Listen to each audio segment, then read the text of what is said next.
Hi,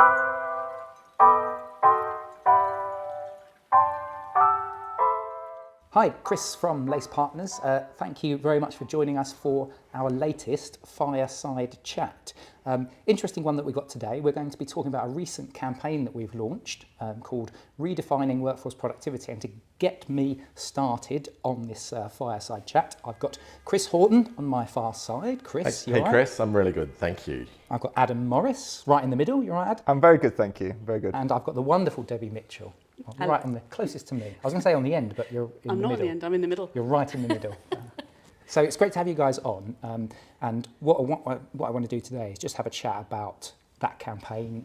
We've got a white paper that we want to talk about as well around people analytics. But I want to start us off by talking about the campaign itself is called Redefining Workforce Productivity. And Debbie, I want to start with you. But we talk about how productivity perhaps is a bit of an archaic term. So can I just get some thoughts just from you and what we've been saying at Lace with some of the content that we've written, the blogs, the podcasts, the events. Like, why do we think we need to redefine this terminology of productivity?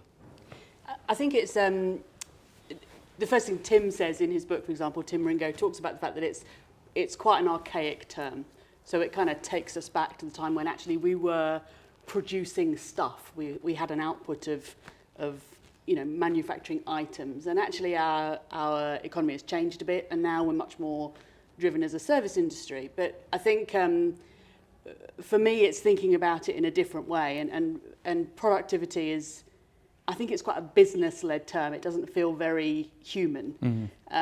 So that's one element of it for me, and I've heard Tim describe it instead as sort of contribution. And that feels, it feels more people-centred. And so I think that's important when we talk about wanting to have more productivity. The risk is that can sound like we're cracking the whip and we're forcing output.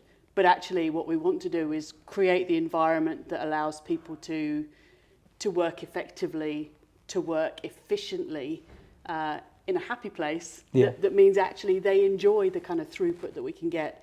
And the throughput is different. It is service. It has to be focused on outputs or outcomes rather than necessarily on stuff. Yeah, Adam, just want to bring you in onto that. Just your thoughts around this whole idea about why we need to redefine productivity. Yeah, and I agree with what Debbie's saying in terms of that productivity sounds archaic. It sounds output driven in the sense of production of something. And I think when we think of jobs and the jobs that people occupy, I think we have to think about why do they occupy those jobs? And that's actually really to meet business goals. Every single job in every single organisation is there to contribute to those business goals. So when we think about productivity, or we think about contribution, I always think it's worthwhile to think about how is that person contributing to those business goals, not just the output in terms of productivity, in terms of fiscal measures or whatever that may be, but actually what is that contribution to driving towards those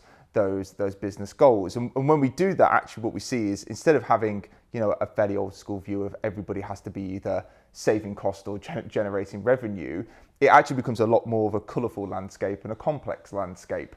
And in that sense, actually it becomes much richer for us to drive insights from, but also to drive benefits from, I think, as well. Chris, just your perspective. So I think it's interesting, and touching on a point that Debbie made. Look to the 1890s, and we were sort of farm and factory, 80% of people working in that, and 20% working in more office-based jobs or more knowledge worker jobs. It's absolutely flipped. So we're now 80% knowledge worker and 20% farm or factory or manufacturing kind of. I think, to me, so I like the lens of humanizing it and making it more people-centric. I still think there is a value or output component that needs to exist. So I still think there's a financial value that we have to set, and that's the reason why companies are successful in the marketplaces that we work in. That's why business exists. But I think it's broader than that. I think it has to be more.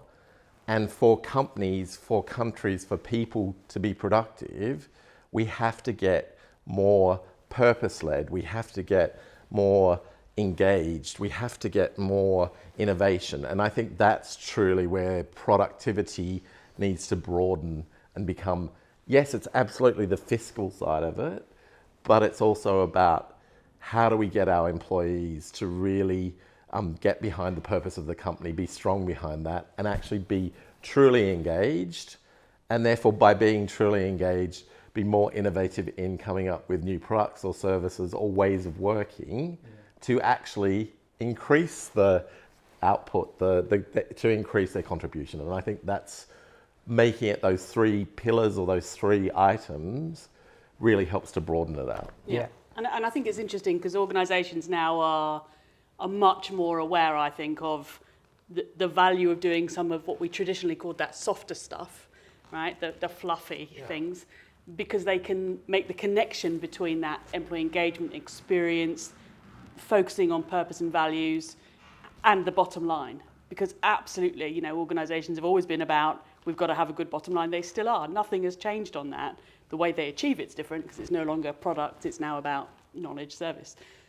But they're I think people are wisening up to that connection very strongly. So, you know, how we create the right environment for people to be productive is the key thing. And I think organisations are more and more wanting to focus on that.